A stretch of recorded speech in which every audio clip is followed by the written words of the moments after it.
इतना कुछ लोग छोट भैया लोग जो अपनी राजनीतिक रोटी सेकने के लिए मेरे इस मानपुर शिवाजी नगर को बदनाम कर रहे हैं। जैसे लगता है मानपुर शिवाजी नगर में नशा नशा नशा और कुछ है ही नहीं। सबसे पहले मैं आपके माध्यम से अपने तमाम भाइयों को दिवाली की बहुत बहुत शुभकामना देना चाहता हूं। हमारे देश में अमन चैन रहे और हमारे मुल्क में हर रोज 365 दिन दिवाली की तरह खुशी मनाई जाए, ये मेरे दिल की तमन्ना है। मैं गोंडी मानपुर शिवाजी नगर में पिछले 20-25 सालों से काम कर रहा हूँ, तो उसके बारे में मिले भी हूँ। अभी देख रहा हूँ कुछ लोग छोट भैया लोग जो अपनी राजनीतिक रोटी सेकने के लिए मेरे इस मानपुर शिवाजी नगर को बदनाम कर रहे हैं। जैसे लगता है मानपुर शिवाजी नगर में नशा नशा नशा और कुछ है ही नहीं। इसलिए मैंने तय किया कि मैं गोंडी का टैलेंट इस गोंडी में दिखाना चाहता हूं। इस गोंडी में आईएएस भी बने हैं, डॉक्टर भी बने हैं, पीएचडी भी किया है, आईटी के लोग बहुत हैं, बहुत सारे बड़ी बड़ी पोस्ट लेकर बड़ी बड़ी कंपनियों में काम कर रहे हैं। तो मैंने सोचा मैं एक गोंडी टैलेंट दिखाऊं लोगों को। इसलिए हमने आने वाले 8 अक्टूबर सैनिचर के दिन हमने जो ये ग्राउंड जो है अंबेडकर गार्डन में एक बड़ा मैंने कार्यक्रम रखा है। उसके पहले हमने इनवाइट किया यहाँ पर कि जो है ड्राइंग के लिए बच्चे, कौन से बच्चे अच्छी ड्राइंग बनाते हैं, कौन से बच्चे फुटबॉल में बहुत अच्छे खेलने में हैं, वॉलीबॉल है, बॉक्सिंग है, बैडमिंटन है, मेहंदी जो बच्चियां लगाती हैं, और स्पीच मतलब आवाज गोवंडी स्पीच देना, सिंगिंग का प्रोग्राम, सिंगिंग कितने बच्चे अच्छी करते हैं, कराटे का काम। उसके बाद जो है ये गालिब ऑफ गोंडी मुशायरा। बच्चे यहाँ पे मुशायरा पढ़ना इतना आसान नहीं है कि गालिब ऑफ गोंडी में बताएंगे। नात का प्रोग्राम होगा, कुरान शरीफ के नात पढ़ेंगे, और जो है इस तरह से क्रिकेट का होगा और बहुत सारे। जब से हमने ऐलान किया है इतने ज्यादा एप्लीकेशन आ रहे हैं, इतने ज्यादा एप्लीकेशन आ रहे हैं इसमें, इस मुकाबले में शामिल होने के लिए। मैं समझता हूं कि हम सोच भी नहीं सकते थे कि हमारे गोंडी में इतने ज्यादा टैलेंट है। इन टैलेंट को हम लोग अभी उनका वो करवा रहे हैं, कंपटीशन करवा रहे हैं। रोजाना गोंडी में चल रहा है, इन्हें कंपटीशन हो रहा है। उसमें जो लोग फर्स्ट आएंगे वो हम 8 तारीख को 7 बजे के बाद बहुत अच्छे अच्छे गेस्ट को बुलाएंगे, नाम हम बाद में अनाउंस करेंगे, बुलाएंगे, उनके हाथों से उनको अप्रिशिएट करेंगे और उनको सर्टिफिकेट देंगे। उनको बताएंगे कि हमारे गोंडी के टैलेंट ये हैं, ताकि जो लोग राजनीतिक रोटियां सेकने के लिए हमारे गोंडी को बदनाम करते हैं, उनका कम से कम उनको लगे कि हाँ गोंडी जो है ना सिर्फ नशे वाला नहीं है, बल्कि गोंडी में बहुत बड़े बड़े टैलेंट बैठे हुए हैं। ये हमारा काम, ये हम करने जा रहे हैं। पता नहीं, क्रिकेट है, सैकड़ों बच्चे, मेहंदी है, सैकड़ों लड़कियां, इस तरह से जो स्पीच के लिए बहुत सारे लोग, नाच के लिए बहुत सारे लोग, कराटे के लिए और बॉडी बिल्डिंग के लिए, मतलब हर में जितना हम सोचते थे ना उससे ज्यादा एप्लीकेशन आ रही है। नहीं, ये सिर्फ गोंडी टैलेंट है, ये सिर्फ गोंडी का टैलेंट दिखाने का। हमने दिखा ना उसको, हम लोगों ने वो अपना बारकोड डाला हुआ है, बारकोड से एप्लीकेशन कर रहे हैं। और अगर कुछ और किसी को जानना चाहिए तो यहाँ पे गैसुद्दीन साहब बैठे हैं, मैं हूँ, ये हमारे जो है फवाद आजमी बैठे हुए हैं, पार्टी के कार्यकर्ता लोग हैं, नगर सेवक रुखसाना सिद्दीकी है, और उसके बाद इरफान है, बहुत सारे लोग हैं, ये सारे यहाँ जमील भाई बैठे हैं। सबको पता है इस चीज को, जिसको भी एप्लीकेशन करना है, अगर उन्होंने बारकोड नहीं देखा और नहीं किया तो यहाँ लग दे सकता है। हम उसको कोशिश करेंगे ज्वाइन कराने। नहीं, उनको मैसेज दे रहे हैं, बच्चों आओ, अपना टैलेंट दिखाओ, बताओ कि हमारा गोंडी जो है ना किसी से पीछे नहीं है। मेरा गोंडी मुंबई में सबसे आगे, यहाँ एक से एक हुनरमंद पड़े हुए हैं। 8 नवंबर को कार्यक्रम 7 बजे शुरू होगा अपना अम्बेडकर गार्डन के अंदर। अभी देखिए इन्होंने किसका कर लिया, आपने कराटे का इन्होंने कर लिया। आप लोग मालूम पड़ना चाहिए। इसी तरह से किरात का होने वाला 24 तारीख को, फिर 30 तारीख को, 31 तारीख को, रोजाना डेली जो लोग इसको संभाल रहे कर रहे हैं, वो सब लोग जिसने जिम्मेदारी लिया है, वो लोग अपने अपने लोगों को बुला करके ये कार्यक्रम शुरू कर चुके हैं। आप लिस्ट ले सकते हैं और वहां जा सकते हैं। ये उर्दू जबान से मुशायरा है, किरात है, स्पीच है, उर्दू में स्पीच होगी। और मुझे खुशी है इस बात की, जब हमारे मुख्यमंत्री जी या हमारे फाइनेंस मिनिस्टर साहब जब मराठी में स्पीच करते हैं तो जब कोई अच्छी बात बोलनी होती है तो वो जो है उर्दू में बोलते हैं। उर्दू में मोहब्बत है, उर्दू में शराफत है, उर्दू में नजाकत है। मैं क्यों ना बोलूं, उर्दू मेरी इज्जत है।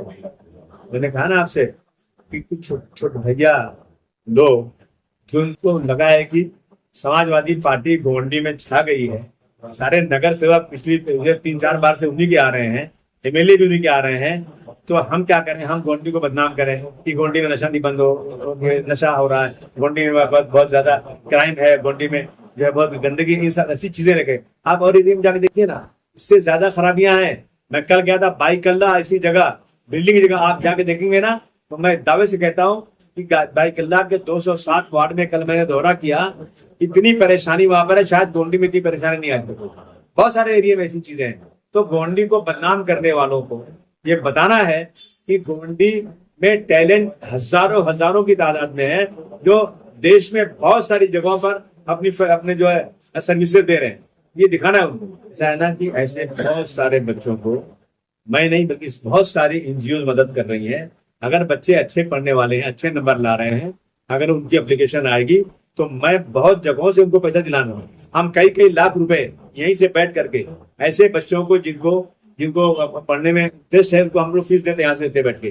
बहुत सारे जिनको खाने को नहीं ना, कई 100 लोगों को राशन देते हैं, लेकिन इन चीजों को पब्लिसिटी नहीं करना चाहिए। इससे अच्छा नहीं लगता है कि आप छोटा सा काम कर। हम वो लोग हैं जो दाहिने हाथ से करो, बाएं हाथ को नहीं मालूम पड़ना चाहिए। अब आगे देखिए, अगर आप देखनी है तो आप हर 11 तारीख को आ जाइए मेरे वहाँ पे, मेरे जो मेडिकल पे, जैसे हम लोग क्या क्या बांटते हैं वहाँ पर। लेकिन नहीं करना चाहिए, क्योंकि लेने वाले को लगता है ना ये लोग हमको दे रहे हैं, हमारा इश्तेहार कर रहे हैं। ये तो देखिए सबका काम है कि जब जो आदमी समाज में निचले स्तर पे है, जिसकी जरूरतें हैं, उसको कहीं ना कहीं से मदद करना चाहिए। एक आदमी नहीं कर सकता, हर आदमी को कुछ न कुछ अपनी तरफ से उसको आगे बढ़ाना चाहिए। मुझे आप बता दें कि एक आमदार कॉलेज बना सकता है कैसे।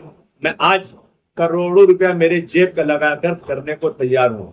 जब से आमदार बना हूं, सरकार से कह रहा हूं मुझे एक जगह दे दो, लीज पर दे दो, पैसे में दे दो, मैं उस पर कॉलेज खोलूंगा। जब जो मेरे पास अभी जगह है वो अपनी मेडिकल सेंटर, उसमें मैंने कॉलेज खोल दिया था और शुरुआत कर दी थी। 1 साल तक मैं हर महीने 7 लाख रुपए अपने जेब से खर्च करके टीचरों को सबको तनख्वाह देता था, किससे मैं 1 रुपया देता नहीं था। और ये था कि मेरा कॉलेज रिकॉग्नाइज हो जाएगा। मैं एमएलए था, मुझे गर्व था इस बात का कि मैं जब एजुकेशन डिपार्टमेंट जाऊंगा तो मुझे परमिशन मिल जाएगा। लेकिन लास्ट में क्या हुआ, सब कुछ होता रहा, सारा कॉलेज चलता रहा। उसके बाद लास्ट में जब वीसी की टीम आई यहाँ पर, उन्होंने कहा कि आपकी जो जगह मिली है ना, ये सिर्फ 3 साल की लीज पर है, जब तक 5 साल लीज नहीं होगी हम आपको परमिशन नहीं देंगे, आप स्कूल नहीं चला सकते, आपका स्कूल इलीगल होगा, गैर कानूनी होगा। हमने उस दिन से बहुत कोशिश किया। सर जिस तरह से सुनिए, अभी तक हमको 5 साल का नहीं मिला है। अभी हमको जो कलेक्टर अभी आए हुए हैं और अभी जो हमारे जो है इसके मिनिस्टर है, रेवेन्यू मिनिस्टर, इन्होंने वादा किया मैं 5 साल दूंगा। जिस दिन 5 साल हो गया ना, सेम डे मैं वहाँ गर्ल्स कॉलेज का शुरुआत कर दूंगा और आगे इंशाल्लाह इसको बढ़ाऊंगा। जिस दिन मुझे बड़ी जमीन मिल गई ना, मैं किसी से पैसा नहीं मांगूंगा, मैं खुद अपने पैसे से पूरा कॉलेज बनाने को तैयार हूँ। और सब यहाँ धर्म कोई बात ही नहीं है। लेकिन जो लोग धर्म की बात करते हैं वो बीजेपी के लोग हैं, वो आरएसएस के लोग हैं। समाजवादी पार्टी इस मुल्क में जैसे 2 आंखें हैं ना, एक हिंदू एक मुसलमान, एक भी आंख खराब हो गई ना तो आदमी बदसूरत हो जाए, काना हो जाएगा। मैं इस देश को खूबसूरत देखना चाहता हूँ। हमारे यहाँ हिंदू मुस्लिम में कोई अंतर नहीं है, जितने भी आएंगे ना सबके साथ इंसाफ होगा। मुझे बचपन से सिखाया गया है कि कीचड़ में पत्थर डालोगे ना तो छींटा अपने पर आएगा। और ये भी सिखाया गया है जब हाथी चलती है ना तो चारों तरफ से कुत्ते भूखते हैं, हाथी मस्त होकर चलता रहता है। मैं वही हाथी हूँ। पलटवार जो है ना इलेक्शन में होगा, जनता देगी। जो लोग आज तक अबू आसिम के आगे पीछे रह करके उनका धन्यवाद, उनका शुक्रिया अदा करके चिल्लाते थे, उनकी जबानें खिंच जाती थी, वो एक बैग कह रहे कि अबू आसिम ने कुछ काम ही नहीं किया। कल तक तो तुम ये कह रहे थे। वैसे लोग क्या बोलते हैं, दोगला, 2 जबान वाला। और मैं ऐसे लोगों के का जवाब देता नहीं ना। मैंने मेरे तमाम कार्यकर्ताओं को मना किया है, नाम भी मत लेना। अगर तुमने नाम ले लिया तो बड़े आदमी बन जाएंगे। वो चाहते हैं हम उनका नाम लें, नहीं हम जानते नहीं कौन लोग हैं, बोलने दीजिए। 101% अकेले लड़ेंगे, किसी के साथ अलायंस नहीं करेंगे। कि समाजवादी पार्टी पूरी ताकत से अकेले लड़ेगी। जो बिहार में कांग्रेस ने किया है ना, ये बहुत गलत किया है। इससे पूरे देश में एक गलत मैसेज जा रहा है। पूरा इंडिया अलायंस को ये तोड़ देना चाहते हैं। कांग्रेस की लीडरशिप यहाँ ही नहीं है, किसके साथ जाएंगे हम लोग? हम हमेशा हमने यही किया है कि बीजेपी के मुकाबले में कांग्रेस को साथ दिया, ये कांग्रेस यहाँ खत्म होती जा रही है। कांग्रेस चाहती है कि आओ हमको दो, हमसे कुछ लो मत। तो इसलिए हमने तय किया है और हमने अपने राष्ट्रीय अध्यक्ष जी से अभी हम ऊपर बात कर रहे थे, आप पास आने के पहले उनसे बात कर रहे थे, उन्होंने कहा कि जो आपको महाराष्ट्र में सही लगे आप कदम उठाइए, हमारी तरफ से पूरा परमिशन। हम तो चाहते हैं कि 227 में पूरा हमको उम्मीदवार मिल जाए, पूरा खड़ा और सपना देखना है बड़ा। गांधी जी ने कहा था सपना बड़ा देखो, छोटा मत देखो। मैं समाजवादी पार्टी का मेयर बनाना चाहता हूं।